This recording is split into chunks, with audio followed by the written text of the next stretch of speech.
കേരളത്തിന്റെ വടക്കേ അറ്റത്തുള്ള വയനാടൻ മലനിരകളുടെ താഴ്വരയിലായിരുന്നു വിക്രമിന്റെ കൊച്ചുലോകം. വന്യമൃഗങ്ങളുടെ ശബ്ദവും കാട്ടരുവികളുടെ സംഗീതവും കേട്ടുണരുന്ന ഒരു ചെറിയ ഗോത്രഗ്രാമത്തിലാണ് അവൻ ജീവിച്ചിരുന്നത്. അവിടെ ഈറ്റയും പുല്ലും മേഞ്ഞ മൺചുവരുകളുള്ള ഒരു ചെറിയ വീട്ടിലായിരുന്നു അവന്റെ താമസം.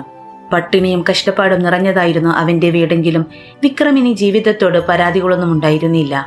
അതിന് കാരണം അവന് എല്ലാറ്റിനും തണലായി അവന്റെ മുത്തശ്ശൻ കൂടെയുണ്ടായിരുന്നു. മുത്തശ്ശൻ ആ ഗ്രാമത്തിലെ പഴയൊരു അമ്പെയ്ത്തുകാരനായിരുന്നു. പ്രായക്കൂടുതൽ കൊണ്ട് അദ്ദേഹത്തിന്റെ കൈകൾക്ക് ചെറിയ വിറയലുണ്ടായിരുന്നെങ്കിലും കണ്ണുകൾക്ക് കഴുകന്റെ കൂർമ്മതയുണ്ടായിരുന്നു. വിക്രം കുട്ടിക്കാലം തൊട്ടേ വളർന്നത് മുത്തശ്ശന്റെ കഥകൾ കേട്ടാണ്. കാട്ടിലെ മുളങ്കാടുകളിൽ നിന്ന് നല്ല മുളകൾ തിരഞ്ഞെടുക്കാനും അവ ഉണക്കി പാകപ്പെടുത്തി വില്ലും അമ്പും ഉണ്ടാക്കാനും വിക്രമിനെ പഠിപ്പിച്ചത് മുത്തശ്ശനാണ്. വില്ലിന്റെ ഞാൺ മുറുക്കാൻ കാട്ടുമൃഗങ്ങളുടെ നരമ്പുകളും നാരുകളുമാണ് അവർ ഉപയോഗിച്ചിരുന്നത്. മുത്തശ്ശൻ വിക്രമിന് ഈ വിദ്യ പകർന്നു നൽകിയത് വെറും ഒരു കായിക വിനോദമായിട്ടല്ല, മറിച്ച് ജീവശ്വാസം പോലെയാണ്. വൈകുന്നേരങ്ങളിൽ കാട്ടുപക്ഷികൾ കൂട്ടിലേക്ക് മടങ്ങുന്ന സമയത്ത് അവർ രണ്ടുപേരും അമ്പെയ്ത്ത് പരിശീലിക്കാൻ ഇറങ്ങും. ദൂരെയുള്ള ഒരു മരത്തിന്റെ ഇലയോ ചെറിയ കായോ ആയിരിക്കും മുത്തശ്ശൻ വിക്രമിന് കാണിച്ചു കൊടുക്കുന്ന ലക്ഷ്യം. ആദ്യമൊക്കെ വിക്രമിന്റെ അമ്പുകൾ ലക്ഷ്യം തെറ്റി കാട്ടിൽ പതിക്കുമായിരുന്നു. അങ്ങനെ തോറ്റുനിൽക്കുന്ന നിമിഷങ്ങളിൽ വിക്രമിന്റെ തോളിൽ കൈവച്ച് മുത്തശ്ശൻ പറയും, മോനെ വിക്രം, നീ പിടിച്ചിരിക്കുന്ന ഈ വില്ലും അമ്പും വെറും മരക്കഷ്ണമല്ല, അത് നിന്റെ ശ്വാസമാണ്, നിന്റെ പ്രാണനാണ്. ഈ ലോകത്ത് നിന്റെ ഹൃദയം തകരുമ്പോൾ, നിനക്ക് സങ്കടവും ദേഷ്യവും വരുമ്പോൾ നിന്റെ ശ്വാസത്തിന് വേഗത കൂടും. ആ വേഗതയെ നീ നിയന്ത്രിക്കണം. നിന്റെ ഉള്ളിലെ ആ തീയാണ് ഈ അമ്പിന് ജീവൻ നൽകേണ്ടത്. ലക്ഷ്യത്തിലേക്ക് നോക്കുമ്പോൾ ചുറ്റുമുള്ള ലോകം നിനക്ക് മുന്നിൽ ഇല്ലാതാകണം. ആ അമ്പ് നിന്റെ മനസ്സിൽ നിന്ന് വേണം പുറപ്പെടാൻ. മുത്തശ്ശന്റെ ഈ വാക്കുകൾ വിക്രമിന്റെ മനസ്സിൽ ഒരു മന്ത്രം പോലെ പതിഞ്ഞുകിടന്നു. കാലം കടന്നു പോയപ്പോൾ വിക്രമിന്റെ അമ്പുകൾ ഒരിക്കലും ലക്ഷ്യം തെറ്റാതായി.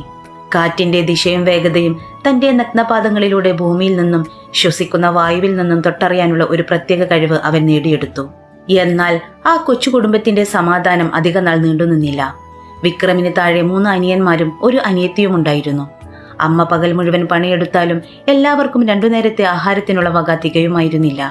പല രാത്രികളിലും അമ്മ അടുപ്പ് കൂട്ടാതെ ഇരിക്കുമ്പോൾ അനിയന്മാർ വിശന്ന് കരയുമ്പോൾ വിക്രമിന്റെ ഹൃദയം തകരുമായിരുന്നു. അമ്മ തങ്ങളെ കാണിക്കാതെ കണ്ണീർ തുടക്കുന്നത് വിക്രം ജനൽപ്പാളിയിലൂടെ നോക്കി നിന്നിട്ടുണ്ട്.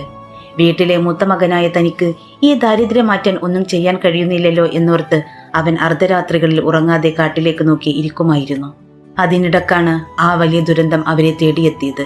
കഠിനമായ ഒരു കർക്കിടക മാസത്തിലെ മഴയത്ത് മുത്തശ്ശന് കടുത്ത പനി ബാധിച്ചു. ശ്വാസമെടുക്കാൻ പോലും അദ്ദേഹം ബുദ്ധിമുട്ടി. ഗ്രാമത്തിൽ കൃത്യമായ ഒരു ആശുപത്രിയോ ഡോക്ടറോ ഉണ്ടായിരുന്നില്ല. നഗരത്തിലെ വലിയ ആശുപത്രിയിൽ കൊണ്ടുപോകാൻ വിക്രമിന്റെ അമ്മയുടെ കയ്യിൽ 1 രൂപ പോലും ഉണ്ടായിരുന്നില്ല. മരുന്നിനും ഭക്ഷണത്തിനുമായി വിക്രം പരിചിതരായ പലരുടെയും വാതിലുകളിൽ മുട്ടി നോക്കിയെങ്കിലും പാവപ്പെട്ട ആ കാട്ടുവാസികൾക്ക് നേരെ എല്ലാവരും വാതിലുകൾ കുട്ടിയടച്ചു. മുത്തശ്ശന്റെ അവസ്ഥ നാൾക്കുനാൾ മോശമായി കൊണ്ടിരുന്നു. ഒടുവിൽ ഒരു അർദ്ധരാത്രിയിൽ പുറത്ത് മഴ കനത്തു പെയ്യുമ്പോൾ മുത്തശ്ശൻ വിക്രമിനെ തന്റെ അരികിലേക്ക് വിളിച്ചു. അദ്ദേഹത്തിന്റെ ശ്വാസം നിലക്കാറായിട്ടുണ്ടായിരുന്നു. വിറക്കുന്ന ആ കൈകൾ കൊണ്ട് അദ്ദേഹം വിക്രമിന്റെ ശക്തമായ കൈകളിൽ മുറുക്കി പിടിച്ചു. മുത്തശ്ശന്റെ കണ്ണുകളിൽ നിന്ന് ഒരു തുള്ളി കണ്ണീർ വിക്രമിന്റെ കൈകളിൽ വീണു. അവസാനമായി വിക്രമിന്റെ മുഖത്തേക്ക് നോക്കി വളരെ ക്ഷീണിച്ച ശബ്ദത്തിൽ മുത്തശ്ശൻ പറഞ്ഞു, മോനെ വിക്രം, ഈ ലോകം വളരെ ക്രൂരമാണ്. പണമില്ലാത്തവന് ഇവിടെ ഒരു വിലയുമില്ല. പക്ഷേ നീ ഒന്ന് മാത്രം ഓർക്കുക, ലോകം നിനക്ക് മുന്നിൽ എല്ലാ വാതിലുകളും കൊട്ടിയടച്ചാൽ നീ തളർന്നു പോകരുത്. നീ ആ മതിൽ തകർത്ത് നിനക്കുള്ള വഴി നീ തന്നെ വെട്ടിത്തുറക്കണം. ശരീരം തളർന്നാലും നിന്റെ ആത്മാവ് തോറ്റുകൊടുക്കരുത്. നിന്റെ ഉള്ളിലെ തീ കെടാതെ സൂക്ഷിക്കുക. അതായിരുന്നു മുത്തശ്ശന്റെ അവസാന ശ്വാസം. പിറ്റേന്ന് രാവിലെ മുത്തശ്ശന്റെ ജീവനില്ലാത്ത ശരീരം നോക്കി വിക്രം നെഞ്ചുപൊട്ടിക്കരഞ്ഞു. അവന്റെ ജീവിതത്തിലെ ഏറ്റവും വലിയ തണലാണ് നഷ്ടപ്പെട്ടത്. കാട്ടിലെ ഒരു മരച്ചുവട്ടിൽ മുത്തശ്ശനെ അടക്കം ചെയ്യുമ്പോൾ വിക്രമിന്റെ കണ്ണീർ ആ മണ്ണിൽ വീണലിഞ്ഞു. പക്ഷേ ആ കരച്ചിലിനൊടുവിൽ അവന്റെ ഉള്ളിൽ ഒരു പുതിയ മനുഷ്യൻ ജനിക്കുകയായിരുന്നു. മുത്തശ്ശൻ പറഞ്ഞ വാക്കുകൾ അവന്റെ ചോരയിൽ തിളച്ചുമറിഞ്ഞു. ദിവസങ്ങൾ കഴിഞ്ഞിട്ടും വീട്ടിലെ പട്ടിണിക്ക് മാറ്റമുണ്ടായില്ല. ഒരു രാത്രിയിൽ വിശപ്പ് സഹിക്കാതെ വിക്രമിന്റെ ചെറിയ അനിയൻ ഉറക്കത്തിൽ കരഞ്ഞു. അമ്മ അവനെ കെട്ടിപ്പിടിച്ച് ശബ്ദമുണ്ടാക്കാതെ വിതുമ്പുന്നുണ്ടായിരുന്നു. അത് കണ്ടു നിന്ന വിക്രം ഒരു കഠിനമായ തീരുമാനമെടുത്തു.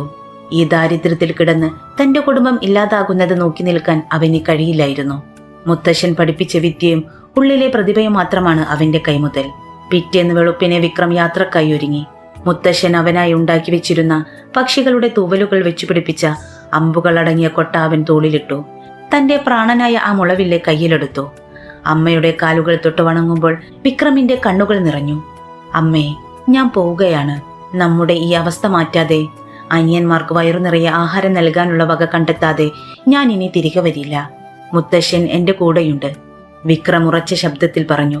മകന്റെ കണ്ണുകളിലെ ആ ദൃഢനിശ്ചയം കണ്ട അമ്മ അവനെ നെറ്റിയിൽ ചുംബിച്ച് യാത്രയാക്കി. തന്റെ കൊച്ചു ഗ്രാമത്തിന്റെ അതിരുകൾ കടന്ന് വിക്രം നടന്നു. റെയിൽവേ സ്റ്റേഷനിലെത്തുമ്പോൾ അവന്റെ കയ്യിൽ ആകെയുണ്ടായിരുന്നത് വഴിച്ചെലവിനായി അമ്മ നൽകിയ 50 രൂപ മാത്രമായിരുന്നു. ജീവിതത്തിൽ ആദ്യമായാണ് അവൻ ഒരു തീവണ്ടി കാണുന്നത്. ട്രെയിൻ കൊച്ചി ലക്ഷ്യമാക്കി നീങ്ങുമ്പോൾ വിക്രം ജനാലയിലൂടെ പുറത്തേക്ക് നോക്കിയിരുന്നു. പിന്നിലേക്ക് മറയുന്ന തന്റെ പ്രിയപ്പെട്ട വയനാടൻ മലനിരകളോടും മുളങ്കാടുകളോടും അവൻ മനസ്സിൽ യാത്ര പറഞ്ഞു. ട്രെയിനിലിരുന്ന സഹയാത്രികൾ വിക്രമിന്റെ വസ്ത്രധാരണവും അവന്റെ കയ്യിലിരുന്ന മുളവില്ലും കണ്ട് പരസ്പരം നോക്കി ചിരിക്കുന്നുണ്ടായിരുന്നു. നഗരത്തിലെ പരിഷ്കാരികളായ മനുഷ്യർക്ക് അതൊരു വിചിത്ര കാഴ്ചയായിരുന്നു. ചിലർ അവനെ നോക്കി കാട്ടുവാസി എന്ന് പതുക്കെ പിറുപിറുത്തു. പക്ഷേ വിക്രം അതൊന്നും ശ്രദ്ധിച്ചതേയില്ല. കൊച്ചി എന്ന വലിയ നഗരത്തിലേക്ക് വണ്ടിയിറങ്ങുമ്പോൾ അവിടെ തന്നെ കാത്തിരിക്കുന്ന വലിയ പ്രതിസന്ധികളെ നേരിടാൻ തന്റെ മുളവില്ലും നെഞ്ചിലെ തീയുമായി വിക്രം പൂർണ്ണമായും തയ്യാറെടുത്തിരുന്നു. കൊച്ചി കായലിൽ നിന്നുള്ള ഉപ്പുകാറ്റും വണ്ടികളുടെ ഹോൺ ശബ്ദവും വലിയ കെട്ടിടങ്ങളുടെ തിരക്കും വിക്രമിനെ ശരിക്കും ശ്വാസമുട്ടിച്ചു. വയനാടൻ കാടുകളുടെ ശാന്തതയിൽ ജീവിച്ച അവന് ഈ നഗരം ഒരു വലിയ അന്യലോകമായിരുന്നു. റെയിൽവേ സ്റ്റേഷനിൽ നിന്നിറങ്ങിയപ്പോൾ മുതൽ ആളുകൾ അവനെ ഒരു വിചിത്ര ജീവിയെ പോലെയാണ് നോക്കിയത്. തോളിലൊരു മുളങ്കൊട്ടയും കയ്യിലൊരു മുളവില്ലുമായി നിൽക്കുന്ന ആ ഇരുണ്ട നിറമുള്ള യുവാവിന് വസ്ത്രധാരണത്തിൽ നഗരത്തിന്റെ പരിഷ്കാരങ്ങളൊന്നും ഉണ്ടായിരുന്നില്ല. ഒരു സാധാരണ മുണ്ടും ജീർണിച്ചൊരു ഷർട്ടും മാത്രമായിരുന്നു അവന്റെ വേഷം. കയ്യിലുണ്ടായിരുന്ന 50 രൂപ ആദ്യത്തെ ദിവസം തന്നെ തീർന്നു. വിശപ്പ് അവന്റെ വയറ്റിൽ തീ കോരിയിട്ടു. ജോലി അന്വേഷിച്ച് അവൻ പല കടകളുടെയും ഹോട്ടലുകളുടെയും വാതിലുകൾ മുട്ടി. എന്തെങ്കിലും പണി തരുമോ സാറേ, വിശന്നിട്ടാണ് എന്ന് വിനയത്തോടെ ചോദിച്ച വിക്രമിനെ അവന്റെ കോലവും കയ്യിലിരിക്കുന്ന വില്ലും കണ്ട് പലരും ആട്ടിയോടിച്ചു. കടവന്ത്രയിലെയും മറൈൻ ഡ്രൈവിലെയും തിളങ്ങുന്ന നഗരവിളക്കുകൾക്ക് കീഴെ തണുത്ത സിമന്റ് തറയിൽ പട്ടിണിയോടെ കിടക്കുമ്പോൾ വിക്രമിന്റെ കണ്ണുകൾ നിറഞ്ഞു. നഗരത്തിലെ തെരുവ് നായ്ക്കൾ അവന് ചുറ്റും വന്നിരുന്നു. തനിക്ക് കിട്ടിയ ഒരു കഷ്ണം ഉണങ്ങിയ റൊട്ടി അവൻ ആ നായയുമായി പങ്കിട്ടു. മുത്തശ്ശൻ പറഞ്ഞത് ശരിയാ, പണമില്ലാത്തവന് ഈ നഗരത്തിൽ ഒന്നിനും അവകാശമില്ല, അവൻ ഓർത്തു. ഒടുവിൽ 3-ാം ദിവസം വിശപ്പ് സഹിക്കവയ്യാതെ അവൻ ഒരു വലിയ തീരുമാനമെടുത്തു. തന്റെ കയ്യിലുള്ള ഒരേയൊരു സമ്പാദ്യം മുത്തശ്ശൻ പഠിപ്പിച്ച അമ്പെയ്ത്ത് വിദ്യ മാത്രമാണ്. മറൈൻ ഡ്രൈവിലെ വലിയൊരു പാർക്കിന് സമീപം വൈകുന്നേരങ്ങളിൽ ആളുകൾ ഒത്തുകൂടുന്ന സ്ഥലത്ത് വിക്രം ചെന്നു നിന്നു. അവൻ തന്റെ മുളവില്ല് നിവർത്തി. ഒരു തൂവൽ ഘടിപ്പിച്ച അമ്പ് അതിൽ തൊടുത്തു. ആളുകളുടെ ശ്രദ്ധ ആകർഷിക്കാൻ അവൻ ദൂരെയുള്ള ഒരു ജാതിക്കമരത്തിന്റെ ചെറിയ കായിലേക്ക് ലക്ഷ്യം വെച്ചു. ടോ എന്ന ശബ്ദത്തോടെ വില്ലിന്റെ ഞാൻ ഉണർന്നു. നിമിഷങ്ങൾക്കകം ആ അമ്പ് കൃത്യമായി ആ ചെറിയ കായ തുളച്ച് കടന്നുപോയി. ഇത് കണ്ടുനിന്ന കുറച്ചു പേർ അത്ഭുതത്തോടെ അരികിലേക്ക് വന്നു. വിക്രം പതുക്കെ ആളുകളോട് പറഞ്ഞു, എനിക്ക് പണക്കാരെ പോലെ വലിയ വിദ്യകൾ അറിയില്ല. നിങ്ങൾ ദൂരെ എന്തെങ്കിലും വെച്ചു തന്നാൽ ഞാൻ ഈ മുളവില്ല് കൊണ്ട് അത് ഏത്തുവീഴ്ത്താം. വിശന്നിട്ടാണ്, സഹായിക്കണം. കാണികളിൽ ഒരാൾ കയ്യിലിരുന്ന തണ്ണിമത്തൻ ദൂരേക്കെറിഞ്ഞു. തണ്ണിമത്തന്റെ കൃത്യ മധ്യത്തിലൂടെ വിക്രമിന്റെ അമ്പ് പാഞ്ഞുപോയി. മറ്റൊരാൾ ഒരുപാട് ദൂരെ ഒരു പ്ലാസ്റ്റിക് കുപ്പി വെച്ചു കൊടുത്തു. കണ്ണടച്ചു തുറക്കുന്ന വേഗതയിൽ ആ കുപ്പിയുടെ അടപ്പ് മാത്രം തെറിപ്പിച്ചുകൊണ്ട് വിക്രമിന്റെ അടുത്ത അമ്പ് പാഞ്ഞു. ആളുകൾ ആവേശത്തിലായി. ചിലർ മൊബൈൽ ഫോൺ കയ്യിലെടുത്ത് വിക്രമിന് നേരെ പിടിച്ചു. അവർ ദൂരേക്ക് നാണയങ്ങളും പലഹാരങ്ങളും എറിഞ്ഞുകൊടുത്തു. വിക്രം ഒന്നുപോലും ലക്ഷ്യം തെറ്റാതെ അവയെ വീഴ്ത്തി. കൺകെട്ട് വിദ്യ പോലെ തോന്നിക്കുന്ന ആ അമ്പെയ്ത്ത് കണ്ട് ആളുകൾ വിക്രമിന്റെ മുന്നിലെ തൊപ്പിയിലേക്ക് പണം എറിഞ്ഞു നൽകി. ദിവസങ്ങൾക്ക് ശേഷം വിക്രം വയർനിറയെ ആഹാരം കഴിച്ചു. എന്നാൽ വിക്രം അറിഞ്ഞിരുന്നില്ല, പാർക്കിൽ നിന്നാരോ മൊബൈലിൽ പകർത്തിയ ആ അത്ഭുത ദൃശ്യങ്ങൾ അപ്പോഴേക്കും ഇൻസ്റ്റഗ്രാമിലും ഫേസ്ബുക്കിലും വയനാടൻ റോബിൻഹുഡ് എന്ന പേരിൽ ലക്ഷക്കണക്കിന് ആളുകൾ കണ്ടുകഴിഞ്ഞിരുന്നുവെന്ന്. ആ വീഡിയോ കേരളത്തിലെ പ്രശസ്ത അമ്പെയ്ത്ത് പരിശീലകനും മുൻ ദേശീയ താരവുമായ സുരേന്ദ്രൻ സാറിന്റെ ഫോണിലുമെത്തി. സാധാരണ അമ്പെയ്ത്ത് താരങ്ങൾ കോടികൾ വിലയുള്ള കാർബൺ വില്ലുകളും സ്കോപ്പുകളും ഉപയോഗിച്ച് ചെയ്യുന്നതിനേക്കാൾ കൃത്യതയോടെയാണ് ഒരു സാധാരണ മുളക്കമ്പ് കൊണ്ട് ഈ ചെറുപ്പക്കാരെ ലക്ഷ്യം കാണുന്നതെന്ന് സുരേന്ദ്രൻ സാർ തിരിച്ചറിഞ്ഞു. ഇവൻക്കുള്ളത് കേവലം പരിശീലനമല്ല, ജന്മനാ ലഭിച്ച ഒരു അസാധാരണ പ്രതിഭയാണെന്ന് ആ ദീർഘദർശി മനസ്സിലാക്കി. അദ്ദേഹം ഒട്ടും സമയം കളയാതെ കൊച്ചിയിലെ തെരുവുകളിൽ വിക്രമിനെ തിരഞ്ഞിറങ്ങി. ഒടുവിൽ ഒരു വൈകുന്നേരം പാർക്കിന്റെ മൂലയിൽ മുളവില്ലും പിടിച്ചിരിക്കുകയായിരുന്ന വിക്രമിന്റെ തോളിൽ സുരേന്ദ്രൻ സർ കൈവച്ചു. മോനെ, നിന്റെ പേരെന്താ? അദ്ദേഹം സ്നേഹത്തോടെ ചോദിച്ചു. വിക്രം, അവൻ ഭയത്തോടെ മറുപടി നൽകി. നിനക്ക് വലിയ മത്സരങ്ങളിൽ പങ്കെടുക്കണോ? ഇന്ത്യക്ക് വേണ്ടി മെഡൽ നേടണോ? ഞാൻ നിന്നെ പഠിപ്പിക്കാം. സുരേന്ദ്രൻ സാറിന്റെ ആ ചോദ്യം വിക്രമിന്റെ ജീവിതത്തിലെ ഏറ്റവും വലിയ വഴിത്തിരിവായിരുന്നു. സുരേന്ദ്രൻ സർ വിക്രമിനെ നഗരത്തിലെ ഏറ്റവും വലിയ സ്പോർട്സ് അക്കാദമിയിലേക്ക് കൂട്ടിക്കൊണ്ടുപോയി. അവിടെയുള്ള അന്താരാഷ്ട്ര നിലവാരമുള്ള ഷൂട്ടിംഗ് റേഞ്ചും പച്ചപ്പുല്ല് പാകിയ മൈതാനവും കണ്ടപ്പോൾ വിക്രം അത്ഭുതപ്പെട്ടുപോയി. എന്നാൽ അവിടെ അവനെ കാത്തിരുന്നത് മറ്റൊരു തരത്തിലുള്ള കഠിനമായ പരീക്ഷയായിരുന്നു. അക്കാദമിയിൽ പരിശീലിക്കുന്ന ഭൂരിഭാഗം കുട്ടികളും വലിയ ധനിക കുടുംബങ്ങളിൽ നിന്നുള്ളവരായിരുന്നു. ലക്ഷങ്ങൾ വിലയുള്ള വിദേശ നിർമ്മിത വില്ലുകളും ആധുനിക കായിക വസ്ത്രങ്ങളും വില കൂടിയ ഷൂസുകളും അണിഞ്ഞാണ് അവർ വന്നിരുന്നത്. നഗ്നപാതനായി അഴുക്കുപുരണ്ട വസ്ത്രങ്ങളോടെ ഒരു പഴയ മുളവില്ലം തോളിലേറ്റി സുരേന്ദ്രൻ സാറിന് പുറകെ വരുന്ന വിക്രമിനെ കണ്ടപ്പോൾ അക്കാദമിയിലെ കുട്ടികൾക്കിടയിൽ പരിഹാസച്ചിരി ഉയർന്നു. ഇതാരാ, കാട്ടിൽ നിന്ന് വല്ല കോമാളിയും ഇറങ്ങി വന്നതാണോ? അവിടുത്തെ സീനിയർ താരങ്ങളിൽ ഒരാൾ ഉച്ചത്തിൽ ചോദിച്ചു. മറ്റുള്ളവർ അത് കേട്ട് ആർത്തു ചിരിച്ചു. അവർ വിക്രമിനെ അടുക്കാൻ അനുവദിച്ചില്ല. അവൻ പരിശീലനത്തിനിറങ്ങുമ്പോൾ അവർ മാറി നിന്ന് അവനെ കളിയാക്കി. അവിടുത്തെ പരിശീലന വില്ലുകൾ വിക്രമിന് നൽകാൻ പലരും വിസമ്മതിച്ചു. അവൻ ഉപയോഗിക്കുന്ന വില്ലുകൾക്ക് നിലവാരമില്ലെന്നും അത് തങ്ങളുടെ ആധുനിക വില്ലുകൾക്ക് കേടുപാടുകൾ വരുത്തുമെന്നും അവർ പരാതിപ്പെട്ടു. ഈ അവഗണനകളെല്ലാം വിക്രമിന്റെ മനസ്സിനെ ആഴത്തിൽ മുറിവേൽപ്പിച്ചു. ഒരു ദിവസം കഠിനമായ പരിഹാസങ്ങൾ കേട്ട് സങ്കടം സഹിക്കാനാവാതെ അവൻ മൈതാനത്തിന്റെ ഒരു കോണിലിരുന്ന് തല താഴ്ത്തി കരഞ്ഞു. താൻ തന്റെ ഗ്രാമത്തിലേക്ക് തന്നെ മടങ്ങിക്കൊള്ളാമെന്ന് അവൻ സുരേന്ദ്രൻ സാറിനോട് പറയാൻ ഉറപ്പിച്ചു. അപ്പോഴാണ് നാട്ടിൽ നിന്നും അമ്മയുടെ ഫോൺ വരുന്നത്. അവിടുത്തെ ഒരു കടയിൽ നിന്നും ആരോ വിളിച്ചു തന്നതായിരുന്നു. ഫോണിലൂടെ അമ്മയുടെ ശബ്ദം കേട്ടപ്പോൾ വിക്രമിനെ കരച്ചിലടക്കാൻ കഴിഞ്ഞില്ല. മോനെ വിക്രം, നീ സുഖമായിരിക്കുന്നോ? നിനക്ക് അവിടെ ബുദ്ധിമുട്ടുകൾ വല്ലതുമുണ്ടോ മോനെ? അമ്മ ചോദിച്ചു. അമ്മേ, എനിക്കിവിടെ. വിക്രം വാക്കുകൾ വിഴുങ്ങി. മോനെ, നീ വിഷമിക്കരുത്. നീ അവിടെ കഷ്ടപ്പെടുന്നുണ്ടെന്ന് എനിക്കറിയാം. പക്ഷേ ഇവിടെ നിന്റെ അനിയന്മാർ ഇപ്പോൾ പട്ടിണിയിലല്ല. നീ അയച്ചു തന്ന പൈസ കൊണ്ട് അവർക്ക് ഞാൻ പുസ്തകങ്ങളും ഭക്ഷണവും വാങ്ങി നൽകി. നീ തോറ്റുകൊടുക്കരുത് മോനെ. നീ ജയിക്കുന്നത് കാണാനാണ് അമ്മയും നിന്റെ മുത്തശ്ശന്റെ ആത്മാവും കാത്തിരിക്കുന്നത്. നീ പോരാടണം. അമ്മയുടെ വാക്കുകളിൽ വിറയാർന്ന പ്രതീക്ഷയുണ്ടായിരുന്നു. ഫോൺ വെച്ചതിന് ശേഷം വിക്രം തന്റെ കണ്ണീർ തുടച്ചു. അവന്റെ കണ്ണുകളിൽ സങ്കടത്തിന് പകരം കനൽ ജ്വലിക്കാൻ തുടങ്ങി. അമ്മയുടെയും അനിയന്മാരുടെയും മുഖം അവന്റെ മനസ്സിൽ തെളിഞ്ഞു വന്നു. തന്നെ പരിഹസിക്കുന്നവർക്കുള്ള മറുപടി വാക്കുകളിലൂടെയല്ല, തന്റെ അമ്പുകളിലൂടെയാണ് നൽകേണ്ടതെന്ന് അവൻ ഉറപ്പിച്ചു. അന്ന് തൊട്ട് വിക്രമിന്റെ ദിനചര്യ മാറി. മറ്റുള്ള കുട്ടികൾ പരിശീലനം കഴിഞ്ഞ് എയർ കണ്ടീഷണർ മുറികളിലേക്ക് മടങ്ങുമ്പോൾ കത്തുന്ന വെയിലിലും കഠിനമായ മഴയത്തും വിക്രം മൈതാനത്ത് ഒറ്റയ്ക്ക് നിലയുറപ്പിച്ചു. അവൻ മറ്റാരുടെയും വില്ലുകൾക്കായി കാത്തുനിന്നില്ല. തന്റെ മുത്തശ്ശൻ നൽകിയ ആ മുളവില് തന്നെ അവൻ നെഞ്ചോട് ചേർത്തു. തുടർച്ചയായി വില്ലിന്റെ ഞാൻ വലിച്ചു വലിച്ച് അവന്റെ വിരലുകൾ പൊട്ടി ചോരയൊലിച്ചു. അവൻ ആ മുറിവുകളിൽ മണ്ണുവാരി പുരട്ടി വീണ്ടും അമ്പെയ്ത്തു തുടർന്നു. 100 തവണ, 200 തവണ, 500 തവണ. അങ്ങനെ ദിവസവും അവൻ ലക്ഷ്യത്തിലേക്ക് അമ്പുകൾ തൊടുത്തുകൊണ്ടേയിരുന്നു. കാറ്റിന്റെ ഓരോ നേരിയ ചലനവും തന്റെ ശരീരത്തിലേക്ക് ആവാഹിച്ചുകൊണ്ട് അവൻ മുളവില്ലിനെ തന്റെ ശരീരത്തിന്റെ ഒരു ഭാഗമാക്കി മാറ്റി. വിക്രമിന്റെ ഈ കഠിന പ്രയത്നവും അസാധാരണമായ കൃത്യതയും ദൂരെ നിന്ന് നോക്കിക്കണ്ട സുരേന്ദ്രൻ സാറിന്റെ മുഖത്ത് ഒരു മന്ദഹാസം വിരിഞ്ഞു. നഗരത്തിലെ അഹങ്കാരികളായ ധനികപുത്രന്മാരുടെ സാമ്രാജ്യം തകർക്കാൻ വയനാടൻ കാട്ടിലെ ഈ സിംഹം വളരുകയാണെന്ന് അദ്ദേഹം ഉറപ്പിച്ചു. കേരളത്തിന്റെ ഏറ്റവും വലിയ അത്ഭുതമായി വിക്രം മാറാൻ പോകുന്നതിന്റെ തുടക്കമായിരുന്നു അത്. കൊച്ചിയിലെ ജവഹർലാൽ നെഹ്റു അന്താരാഷ്ട്ര സ്റ്റേഡിയം അന്ന് ഒരു വലിയ ഉത്സവവേദി പോലെ ഒരുങ്ങി നിൽക്കുകയായിരുന്നു. ഇന്ത്യയുടെ വിവിധ കോണുകളിൽ നിന്നുള്ള മികച്ച അമ്പെയ്ത്ത് പ്രതിഭകൾ മാറ്റുരക്കുന്ന ദേശീയ ചാമ്പ്യൻഷിപ്പിന്റെ ഫൈനൽ ദിനമായിരുന്നു അത്. VIP ബോക്സുകളിൽ എയർ കണ്ടീഷണറിന്റെ തണുപ്പിലിരുന്ന് കളി കാണുന്ന ഉന്നത ഉദ്യോഗസ്ഥരും കോടീശ്വരന്മാരും വിദേശ കുപ്പിവെള്ളവും കയ്യിലെന്തി ചിരിച്ചുല്ലസിക്കുന്ന സ്പോൺസർമാരും സ്റ്റേഡിയത്തിന് വലിയൊരു ആഡംബര പരിവേഷം നൽകി. മൈതാനത്തിന്റെ നടുവിലായി തിളങ്ങുന്ന ചായം പൂശിയ ലക്ഷ്യസ്ഥാനങ്ങൾ സ്ഥാപിച്ചിട്ടുണ്ടായിരുന്നു. മത്സരാർത്ഥികളുടെ കയ്യിലിരിക്കുന്ന വില്ലുകളുടെ വില മാത്രം മതിയായിരുന്നു ഒരു സാധാരണക്കാരന്റെ ജീവിതകാലം മുഴുവനുള്ള സമ്പാദ്യത്തിന്. കാർബൺ ഫൈബർ കൊണ്ട് നിർമ്മിച്ച കാറ്റിന്റെ വേഗതയളക്കുന്ന സെൻസറുകളും ദൂരക്കാഴ്ച കൃത്യമാക്കുന്ന അത്യാധുനിക സ്കോപ്പുകളും കൈകളുടെ വിറയൽ മാറ്റുന്ന സ്റ്റെബിലൈസറുകളും ഘടിപ്പിച്ച ആ വില്ലുകൾ കണ്ടാൽ കായിക ഉപകരണങ്ങളാണെന്ന് തോന്നില്ലായിരുന്നു. അത്യാധുനിക യന്ത്രങ്ങളാണെന്നേ പറയൂ. അവ ഉപയോഗിക്കുന്ന താരങ്ങളും മനുഷ്യരെ പോലെയല്ല, റോബോട്ടുകളെ പോലെയാണ് പെരുമാറിയിരുന്നത്. എന്നാൽ ആ കൂട്ടത്തിൽ ഏറ്റവും കൂടുതൽ തിളങ്ങി നിന്നത് ശരത് സിംഹൻ എന്ന 22-കാരനായിരുന്നു. കഴിഞ്ഞ 2 വർഷമായി ഇന്ത്യയിലെ നാഷണൽ ചാമ്പ്യൻ. സ്പോർട്സ് ഫെഡറേഷന്റെ ഏറ്റവും വലിയ സാമ്പത്തിക സഹായിയായ ഒരു പ്രമുഖ വ്യവസായിയുടെ മകനായിരുന്നു അവൻ. വലിയ രാഷ്ട്രീയ നേതാക്കളും ഉദ്യോഗസ്ഥരും അവന്റെ പിതാവിന്റെ സുഹൃത്തുക്കളായിരുന്നു. അതുകൊണ്ട് തന്നെ അഹങ്കാരം ശരത്തിന്റെ രക്തത്തിൽ അലിഞ്ഞു ചേർന്നിരുന്നു.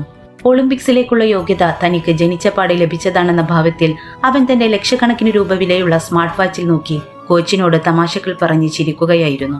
സ്വർണ്ണ മെഡൽ തനിക്കല്ലാതെ മറ്റാർക്കും കിട്ടില്ലെന്ന് അവൻ ഉറച്ചു വിശ്വസിച്ചു. പെട്ടെന്നാണ് സ്റ്റേഡിയത്തിന്റെ എൻട്രി ഗേറ്റിൽ വലിയൊരു ബഹളം കേട്ടത്. സെക്യൂരിറ്റി ഗാർഡുകൾ ഒരാളെ തള്ളിമാറ്റാൻ ശ്രമിക്കുകയായിരുന്നു. ഇറങ്ങിപ്പോടെവിടുന്ന്. ഇത് നിനക്ക് കവലിൽ അഭ്യാസ പ്രകടനം നടത്താനുള്ള സർക്കസ് കൂടാരമല്ല, നാഷണൽ ചാമ്പ്യൻഷിപ്പാണ്. ഗാർഡുകൾ ഉച്ചത്തിൽ ആക്രോശിച്ചു. അവിടെ നിന്നും ശാന്തമെങ്കിലും ഉറപ്പുള്ള ഒരു ശബ്ദം കേട്ടു. സാറേ, എന്റെ പേര് വിക്രം. സുരേന്ദ്രൻ സാറിന്റെ അക്കാദമിയിൽ നിന്നാണ് ഞാൻ വരുന്നത്. എനിക്ക് മത്സരത്തിൽ പങ്കെടുക്കാനുള്ള അനുമതി പത്രമുണ്ട്. എല്ലാവരുടെയും ശ്രദ്ധ ആ ഭാഗത്തേക്ക് തിരിഞ്ഞു.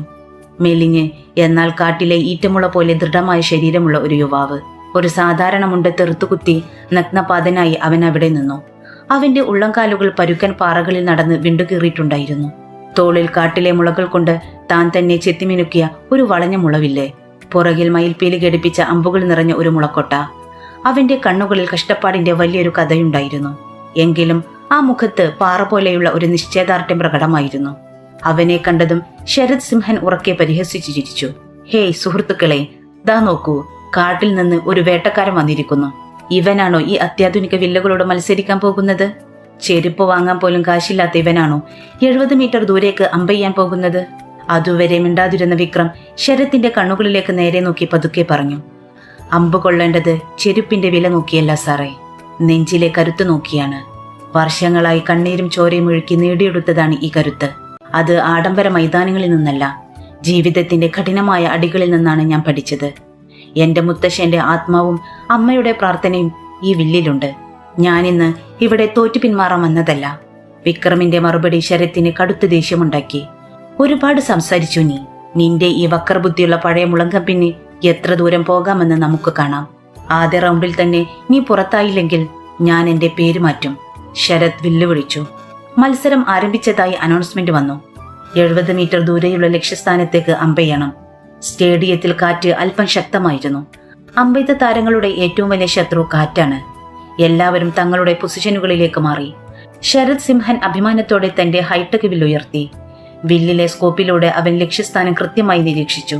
അതിലെ കമ്പ്യൂട്ടർ സെൻസറുകൾ കാറ്റിന്റെ വേഗത കൃത്യമായി കണക്കാക്കി ഡിസ്പ്ലേയിൽ കാണിച്ചു കൊടുത്തു. ശരത് തികഞ്ഞ ആത്മവിശ്വാസത്തോടെ ഞാൻ വലിച്ചുവിട്ടു. അമ്പ് ലക്ഷ്യസ്ഥാനത്തിന്റെ കൃത്യമധ്യത്തിലുള്ള മഞ്ഞവട്ടത്തിൽ ചെന്ന് തറച്ചു. You are perfect, 10 point. സ്റ്റേഡിയത്തിൽ വലിയ രീതിയിൽ കയ്യടിയും ആർപ്പുവിളികളും ഉയർന്നു. ശരത് തിരിഞ്ഞു നിന്ന് വിക്രമിനെ നോക്കി ഒരു പരിഹാസ ചിരി ചിരിച്ചു. ഇതാണ് എന്റെ ലെവൽ, നിനക്കിത് സ്വപ്നം കാണാൻ പറ്റുമോ എന്നായിരുന്നു ആ ചിരിയുടെ അർത്ഥം. അടുത്തത് വിക്രമിന്റെ ഊഴമായിരുന്നു. അവൻ ഷൂട്ടിംഗ് ലൈനിലേക്ക് നഗ്നപാതനായി നടന്നു വന്നപ്പോൾ ഗാലറിയിൽ ചിലർ കൂവി വിളിച്ചു. മറ്റു ചിലർ പരിഹാസത്തോടെ വിസിലടിച്ചു. ഒരു തമാശ കാഴ്ച കാണുന്നത് പോലെയാണ് പലരും അവനെ നോക്കിയത്. വിക്രം തന്റെ മുളവില്ല് ഉയർത്തിപ്പിടിച്ചു. അതിൽ സ്കോപ്പുകളോ സെൻസറുകളോ ബാലൻസ് റോഡുകളോ ഒന്നും ഉണ്ടായിരുന്നില്ല. വെറും ഒരു ഉണങ്ങിയ മുളക്കമ്പും മൃഗത്തിന്റെ നരമ്പ് കൊണ്ടുണ്ടാക്കിയ ഞാണും മാത്രം. വിക്രം ഒരു നിമിഷം കണ്ണുകൾ അടച്ചു. തന്റെ ഉള്ളംകാലുകളിലൂടെ ആ സ്റ്റേഡിയത്തിന്റെ മണ്ണറിഞ്ഞു. തന്റെ കവിളുകളിൽ തട്ടുന്ന കാറ്റിന്റെ ഗന്ധവും വേഗതയും അവൻ ശ്വസിച്ചറിഞ്ഞു. കാട്ടിലെ ഒരു വേട്ടക്കാരൻ ഇരയുടെ ചലനം മനസ്സിലാക്കുന്നത് പോലെ അവൻ പ്രകൃതിയെ അറിഞ്ഞു. മുത്തശ്ശന്റെ മുഖം മനസ്സിൽ ധ്യാനിച്ച് അവൻ ഒരു വലിയ ശ്വാസമെടുത്ത് വില്ലു കുലച്ചു. മുളം കമ്പ് വളയുമ്പോൾ ചരപര എന്നൊരു ചെറിയ ശബ്ദമുണ്ടായി. ദേ, ആ മരക്കഷ്ണം ഇപ്പോൾ ഒടിഞ്ഞു തൂങ്ങും, കാണികളിൽ ഒരാൾ വിളിച്ചു പറഞ്ഞു. പക്ഷേ അടുത്ത നിമിഷം വായുവിനെ കീറിമുറിച്ചുകൊണ്ട് ഒരു കഠിനമായ ശബ്ദം സ്റ്റേഡിയത്തിൽ മുഴങ്ങി. വിക്രമിന്റെ മുളയമ്പ് വില്ലിൽ നിന്നും കുതിച്ചു പാഞ്ഞു. ഒരു മിന്നൽ പോലെ അത് നേരെ ചെന്ന് തറച്ചത് ശരത് സിംഹൻ ചെയ്ത അമ്പിന്റെ തൊട്ടരികിൽ കൃത്യം മധ്യഭാഗത്തായിരുന്നു. സ്റ്റേഡിയം ഒന്നടങ്കം വല്ലാത്തൊരു നിശബ്ദതയിലാണ്ടു. കളിയാക്കി ചിരിച്ചവരുടെ എല്ലാം വായടഞ്ഞുപോയി. അനൗൺസർ പോലും ഒരു നിമിഷം അത്ഭുതം കൊണ്ട് സംസാരം നിർത്തിവെച്ചു. പിന്നീട് മൈക്കിലൂടെ ആ ശബ്ദം മുഴങ്ങി. Perfect, 10 points. ഇത് വിശ്വസിക്കാനാവുന്നില്ല. ഒരു സാധാരണ മുളവില്ലിൽ നിന്നും കൃത്യമായ 10 പോയിന്റ്. ശരത്തിന്റെ മുഖത്തെ ചോര വറ്റിയതുപോലെയായി. അവന് അത് ഉൾക്കൊള്ളാൻ കഴിയുമായിരുന്നില്ല. ഇത് വെറുമൊരു ഭാഗ്യമാണ് കോച്ചെ, അവിചാരിതമായി കാറ്റടിച്ചപ്പോൾ കൊണ്ടതാണ്. ശരത് തന്റെ കോച്ചിനോട് പതുക്കെ പറഞ്ഞു. എന്നാൽ അത് വെറുമൊരു ഭാഗ്യമല്ല, വിക്രമിന്റെ വർഷങ്ങളുടെ തപസ്യയുടെ ഫലമായിരുന്നു എന്ന് അടുത്തടുത്ത റൗണ്ടുകളിൽ സ്റ്റേഡിയത്തിന് മനസ്സിലായി. ഓരോ റൗണ്ട് കഴിയും തോറും പ്രമുഖരായ പല താരങ്ങളും മത്സരത്തിൽ നിന്നും പുറത്തായിക്കൊണ്ടിരുന്നു. ഒടുവിൽ കളം കടുപ്പമേറിയതായി മാറി. ഒരു വശത്ത് അത്യാധുനിക യന്ത്രങ്ങളുടെ കരുത്തിൽ അമ്പെയ്യുന്ന ശരത് സിംഹൻ, മറുവശത്ത് സ്വന്തം ആത്മാവിന്റെയും പ്രകൃതിയുടെയും ശക്തിയിൽ അമ്പെയ്യുന്ന വിക്രം. മൈതാനത്ത് അപ്പോൾ ഉയർന്നു കേട്ടത് വിക്രമിന്റെ പേരായിരുന്നു. കാണികളുടെ പരിഹാസം ബഹുമാനമായി മാറിത്തുടങ്ങിയിരുന്നു. വിക്രം തന്റെ മുളവിൽ ഉയർത്തുമ്പോഴൊക്കെ സ്റ്റേഡിയം ശ്വാസമടക്കി പിടിച്ചു നിന്നു.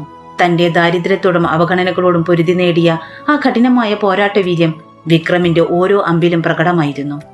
ശരത് സിംഹന്റെ അഹങ്കാരത്തിന്റെ കോട്ടകൾക്കുമേൽ വയനാട്ടിൽ നിന്നുള്ള ആ ഗോത്രയുവാവ് തന്റെ മുളവില്ല കൊണ്ട് കനത്ത പ്രഹരമേൽപ്പിക്കുന്ന കാഴ്ചക്കാണ് അന്ന് കൊച്ചി സ്റ്റേഡിയം സാക്ഷ്യം വഹിച്ചുകൊണ്ടിരുന്നത്.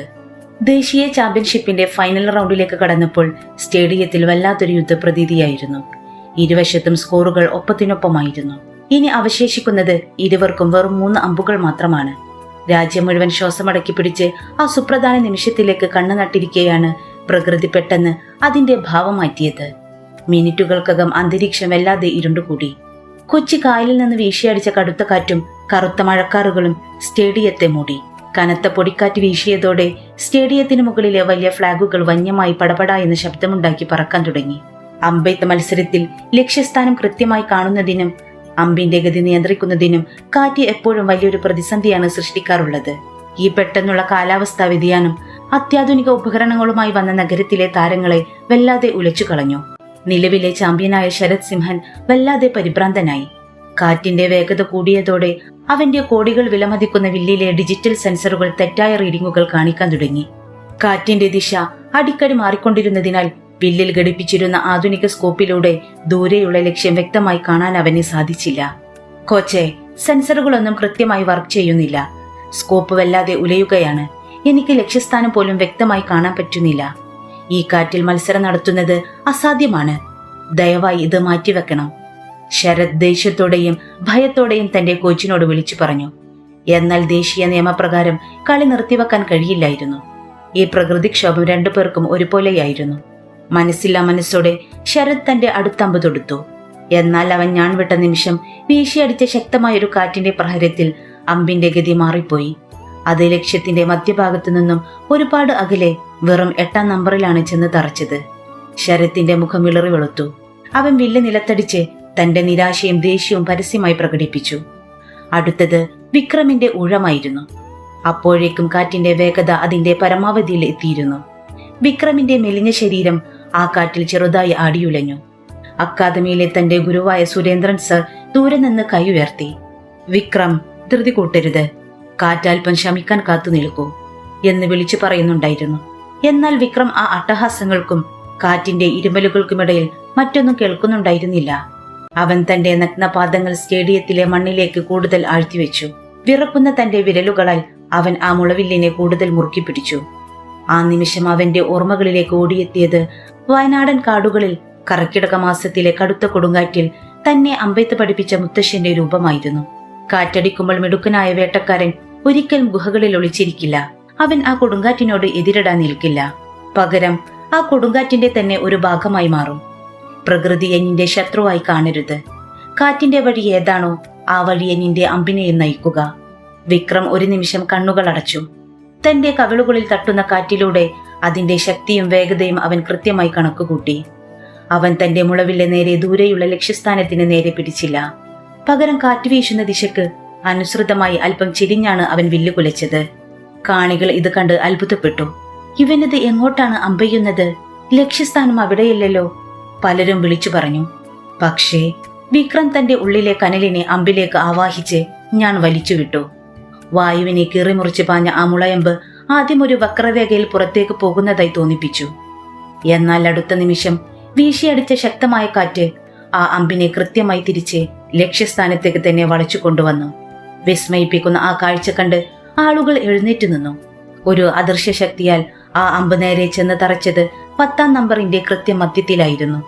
സ്റ്റേഡിയത്തിൽ അവിശ്വസനീയമായൊരു നിശബ്ദത പടർന്നു. അതിനുശേഷം വലിയൊരു ആർപ്പുവിളി ഉയർന്നു. വിക്രമിന്റെ പ്രതിഭ പ്രകൃതിയുടെ പ്രതിസന്ധിയെ പോലും സ്വന്തം വിജയമാക്കി മാറ്റിയിരിക്കുന്നു. ഈ റൗണ്ടോടെ രണ്ടുപേരുടെയും മൊത്തം സ്കോറുകൾ തുല്യമായി മാറി. ഇതോടെ ജഡ്ജിമാർ അത്യപൂർവമായ സുവർണ അമ്പ് റൗണ്ട് പ്രഖ്യാപിച്ചു. കളിയിലെ യഥാർത്ഥ വിജയിയെ കണ്ടെത്താനുള്ള അവസാന പരീക്ഷയായിരുന്നു അത്. ഇത്തവണ ലക്ഷ്യം ഒരു സാധാരണ ബോർഡല്ലായിരുന്നു. 70 മീറ്റർ അകലെ കൃത്യം മധ്യത്തിലായി കെട്ടിത്തൂക്കിയ ഒരു ചെറിയ നാണയത്തൊട്ടായിരുന്നു ലക്ഷ്യം. അത്രയും ദൂരെ നിന്ന് ഒരു നാണയത്തിലേക്ക് കൃത്യമായി അമ്പെയ്യുക എന്നത് അസാധ്യമായ കാര്യമായിരുന്നു. ഇത് തികച്ചും ഭ്രാന്താണ്. ഇത്രയും ദൂരെ നിന്ന് ഒരു നാണയത്തിലേക്ക് ആർക്കും കൃത്യമായി അമ്പെയ്യാൻ കഴിയില്ല. ശരത് സിംഹൻ ജഡ്ജിമാരോട് പരാതിപ്പെട്ടു. എന്നാൽ വിക്രം മുന്നോട്ട് വന്ന് മൈക്കിലൂടെ ശാന്തമായി പറഞ്ഞു, ഞാൻ തയ്യാറാണ്. ആദ്യം ശരത് സിംഹൻ തന്റെ അവസാന ഊഴത്തിനായി നിന്നു. സർവശക്തിയുമെടുത്ത് അവൻ അമ്പ് തൊടുത്തു. അമ്പ് നാണയത്തിന് വളരെ അരികിലൂടെ വെറും മില്ലിമീറ്ററുകളുടെ വ്യത്യാസത്തിൽ പാഞ്ഞുപോയി. നാണയത്തിൽ തട്ടാൻ അതിന് കഴിഞ്ഞില്ല. ശരത് നിരാശയോടെ പിൻവാങ്ങി. ഇനി വിക്രമിന്റെ ഊഴമാണ്. വിക്രം തന്റെ മുളങ്കൊട്ടയിൽ നിന്നും ഏറ്റവും നേർരേഖയിലുള്ള നല്ലൊരു അമ്പെടുത്തു. അവൻ ആ നാണയത്തിലേക്ക് നോക്കി. ആ നിമിഷം അവന്റെ മനസ്സിൽ കായിക മത്സരത്തിന്റെ ചിന്തകളായിരുന്നില്ല ഉയർന്നു വന്നത്. അവൻ തന്റെ ഉള്ളിൽ ചിന്തിച്ചു, ഈ തിളങ്ങുന്ന നാണയമുണ്ടല്ലോ, അഥവാ പണം. ഈ പണത്തിന്റെ കുറവ് കൊണ്ടല്ലേ എന്റെ മുത്തശ്ശൻ കൃത്യമായി ചികിത്സ കിട്ടാതെ മരിച്ചുപോയത്. ഈ പണമില്ലാത്തത് കൊണ്ടല്ലേ എന്റെ അമ്മക്ക് രാത്രികളിൽ പട്ടിണി കിടക്കേണ്ടി വന്നത്. എന്റെ അനിയന്മാർക്ക് വിശന്ന് കരയേണ്ടി വന്നത്.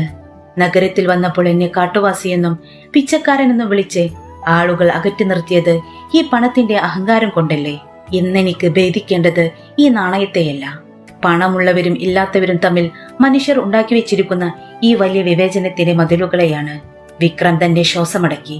മുളവില്ലിന്റെ ഞാൻ തന്റെ കവിളോട് ചേർത്ത് പൂർണ്ണമായി പുറകിലേക്ക് വലിച്ചു. അവന്റെ വിരലുകളിൽ നിന്ന് ചോര പൊടിയുന്നുണ്ടായിരുന്നു. വില്ലിന്റെ ഞാൻ മുറുക്കിയ ആ നിമിഷം സ്റ്റേഡിയം മുഴുവൻ പൂർണ്ണമായി നിശബ്ദമായി. എല്ലാവരും ശ്വാസമെടുക്കാൻ പോലും ഭയപ്പെട്ടു. ടീം വില്ലിൽ നിന്നും വേർപെട്ട അമ്പ് പ്രകാശവേഗതയിൽ മുന്നോട്ട് പാഞ്ഞു. ദൂരെയുള്ള ആ നാണയത്തിന്റെ കൃത്യം നടുവിലേക്ക് അത് ആഴ്ന്നിറങ്ങി. ഒരു നിമിഷത്തെ അമ്പരപ്പിന് ശേഷം സ്റ്റേഡിയം ഒന്നടക്കം ഇളകിമറിഞ്ഞു. VIP ബോക്സിലിരുന്ന ഉദ്യോഗസ്ഥരും ഗാലറിയിലെ 10,000-കണക്കിന് കാണികളും വിക്രമിനെ പരിഹസിച്ച മറ്റ് താരങ്ങളും ഒരേപോലെ എഴുന്നേറ്റ് നിന്ന് കൈയടിച്ചു. ആ മുളവില്ലിന്റെ ശക്തിക്ക് മുന്നിൽ ആധുനിക സാങ്കേതിക വിദ്യകളും അഹങ്കാരവും പൂർണ്ണമായി തകർന്നു വീണിരുന്നു. നഗ്നപാതനായി നിന്ന ആ വയനാടൻ ഗോത്രയുവാവ് ഇന്ത്യയുടെ കായിക ചരിത്രത്തിൽ തന്റെ മുളവില്ല കൊണ്ട് ഒരു പുതിയ സുവർണ അധ്യായം എഴുതി ചേർക്കുകയായിരുന്നു. സ്റ്റേഡിയത്തിൽ ഉയർന്ന കയ്യടികൾ അടങ്ങാൻ ഒട്ടേറെ സമയമെടുത്തു. കായിക ലോകം അതുവരെ സാക്ഷ്യം വഹിച്ചിട്ടില്ലാത്ത ഒരു അത്ഭുതത്തിനായിരുന്നു അന്ന് കൊച്ചി സാക്ഷ്യം വഹിച്ചത്. മത്സരത്തിന് ശേഷം നടന്ന സമ്മാനദാന ചടങ്ങിൽ വിക്രം വളരെ വിനയത്തോടെ സ്റ്റേജിലേക്ക് നടന്നു വന്നു. നഗ്നപാതനായി തോളിലൊരു മുളവില്ലുമായി നിൽക്കുന്ന ആ ഗോത്രയുവാവിനെ നോക്കി സ്റ്റേഡിയത്തിലെ 10,000 എഴുന്നേറ്റ് നിന്ന് കൈയടിച്ചു. അവന്റെ കഴുത്തിൽ തിളങ്ങുന്ന സ്വർണ്ണ മെഡൽ അണിയിക്കുമ്പോൾ ചീഫ് ഗസ്റ്റിന്റെ കൈകൾ പോലും ബഹുമാനം കൊണ്ട് വിറക്കുന്നുണ്ടായിരുന്നു. മൈക്ക് കയ്യിലെടുത്തുകൊണ്ട് ചീഫ് ഗസ്റ്റ് വിക്രമിനെ നോക്കി ഗൗരവമേറിയ ശബ്ദത്തിൽ സംസാരിക്കാൻ തുടങ്ങി. ഞാൻ എന്റെ ജീവിതത്തിൽ ഒട്ടനവധി മത്സരങ്ങൾ കണ്ടിട്ടുണ്ട്. എന്നാൽ ഇന്ന് ഇവിടെ കണ്ടത് കേവലം ഒരു മെഡൽ വിജയമല്ല, മറിച്ച് ചരിത്രം തിരുത്തി കുറിക്കുന്ന ഒരു പ്രതിഭയുടെ ഉദയമാണ്. എല്ലാവിധ ആധുനിക സൗകര്യങ്ങളും കോടികളുടെ പരിശീലനവും നൽകിയാലും പഠിപ്പിക്കാൻ കഴിയാത്ത ഒന്നാണ് ഇവൻക്കുള്ളത്. അത് തോറ്റുകൊടുക്കാത്ത മനസ്സിന്റെയും കഠിനാധ്വാനത്തിന്റെയും കരുത്താണ്. ഇന്ന് ഇവിടെ ജയിച്ചത് വിക്രം എന്ന വ്യക്തി മാത്രമല്ല, ഈ മണ്ണിലെ കഠിനാധ്വാനവും ഒരു യുവാവിന്റെ ദൃഢനിശ്ചയവുമാണ്. അദ്ദേഹം അല്പം നിർത്തിയ ശേഷം പുഞ്ചിരിച്ചുകൊണ്ട് ആ വലിയ പ്രഖ്യാപനം നടത്തി. ഈ മത്സരത്തിലെ വിജയിക്ക് മുമ്പ് നിശ്ചയിച്ചിരുന്ന സമ്മാനത്തുക 1 കോടി രൂപയായിരുന്നു. എന്നാൽ വിക്രമിന്റെ ഈ അസാധാരണമായ പോരാട്ട വീര്യവും അവന്റെ ജീവിത സാഹചര്യങ്ങളും പരിഗണിച്ചുകൊണ്ട് സ്പോൺസർമാരുമായി ആലോചിച്ച് ഈ സമ്മാനത്തുക 5 കോടി രൂപയായി ഉയർത്താൻ ഞാൻ ഔദ്യോഗികമായി പ്രഖ്യാപിക്കുന്നു. അതോടൊപ്പം തന്നെ വരാനിരിക്കുന്ന ഒളിമ്പിക്സിലേക്കുള്ള ഇന്ത്യൻ അമ്പെയ്ത്ത് ടീമിലേക്ക് വിക്രമിന്റെ പേര് ഞങ്ങൾ ഇവിടെ നിന്നും ഔദ്യോഗികമായി നിർദ്ദേശിക്കുകയാണ്. ആ പ്രഖ്യാപനം കേട്ടതും സ്റ്റേഡിയം വീണ്ടും ആർത്തുവിളികളാൽ മുഖരിതമായി. വിക്രമിന്റെ കണ്ണുകളിൽ നിന്ന് ആനന്ദ കണ്ണീർ ഒഴുകിയിറങ്ങി.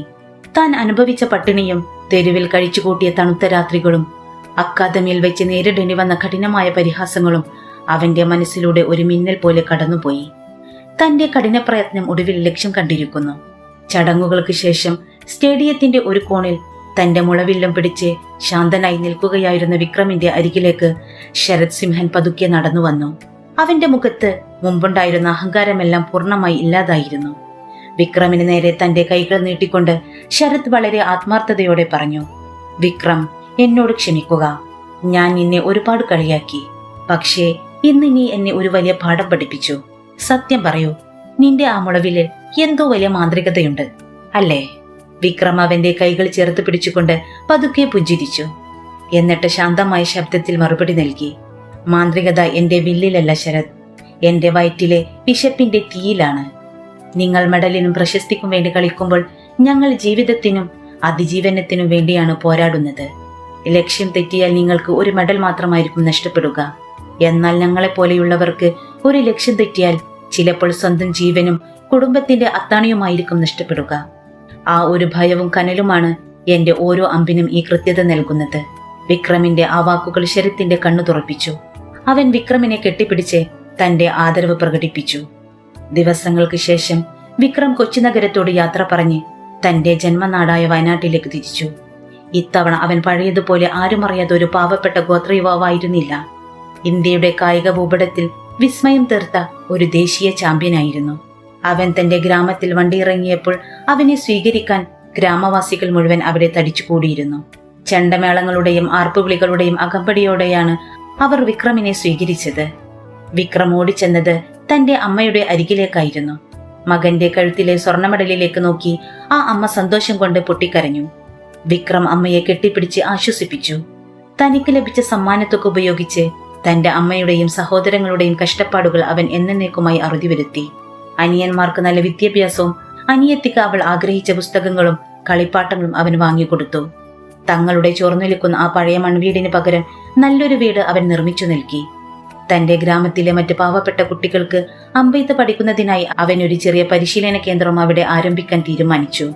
എല്ലാം നേടിക്കഴിഞ്ഞിട്ടും വിക്രമിന്റെ മനസ്സിൽ ആദ്യം ഓടിയെത്തിയത് തന്റെ മുത്തശ്ശന്റെ ഓർമ്മകളായിരുന്നു. അവൻ പതുക്കെ തന്റെ മുളവില്ലും കയ്യിലേന്തി കാട്ടിനുള്ളിലെ ആ പഴയ മരച്ചുവട്ടിലേക്ക് നടന്നു. ആ മൺകല്ലിന് മുന്നിൽ തന്റെ സ്വർണ്ണ മെഡൽ സമർപ്പിച്ചുകൊണ്ട് വിക്രം മുട്ടുകുത്തിയിരുന്നു. കാറ്റിൽ മുളങ്കാടുകൾ ഉലയുന്ന ശബ്ദം അവന് ചുറ്റും കേൾക്കാമായിരുന്നു. അത് മുത്തശ്ശൻ തന്നെ നോക്കി പുഞ്ചിരിക്കുന്നത് പോലെ അവന് തോന്നി. മരണത്തിന് തൊട്ടു മുമ്പ് മുത്തശ്ശൻ പറഞ്ഞ വാക്കുകൾ അവൻ ഓർത്തു. ലോകം നിനക്ക് മുന്നിൽ വാതിലുകൾ അടച്ചാൽ നീ ആ മതിൽ തകർത്ത് മുന്നോട്ടു പോകണം. താൻ ആ വാക്കുകൾ അനർത്ഥമാക്കിയിരിക്കുന്നു എന്ന് വിക്രം മനസ്സിൽ പറഞ്ഞു. തന്റെ ഉള്ളിലെ കനൽ കെടാതെ സൂക്ഷിച്ചുകൊണ്ട് ഒളിമ്പിക്സ് എന്ന തന്റെ അടുത്ത വലിയ ലക്ഷ്യത്തിലേക്ക് കണ്ണു നട്ടുകൊണ്ട് വിക്രം തന്റെ പ്രാണനായ ആ മുളവില്ലെ ഒരിക്കൽ കൂടി നെഞ്ചോട് ചേർത്ത് പിടിച്ചു. പ്രിയമുള്ളവരെ, ഈ കഥ നിങ്ങൾക്ക് ഇഷ്ടപ്പെട്ടുവെങ്കിൽ ദയവായി ഒന്ന് ലൈക്ക് ചെയ്ത് സപ്പോർട്ട് ചെയ്യുക. ഇതിനെക്കുറിച്ചുള്ള നിങ്ങളുടെ അഭിപ്രായങ്ങൾ താഴെ കമന്റ് ചെയ്യുക. കൂടുതൽ വീഡിയോകൾക്കായി ചാനൽ ഇപ്പോൾ തന്നെ സബ്സ്ക്രൈബ് ചെയ്യുക.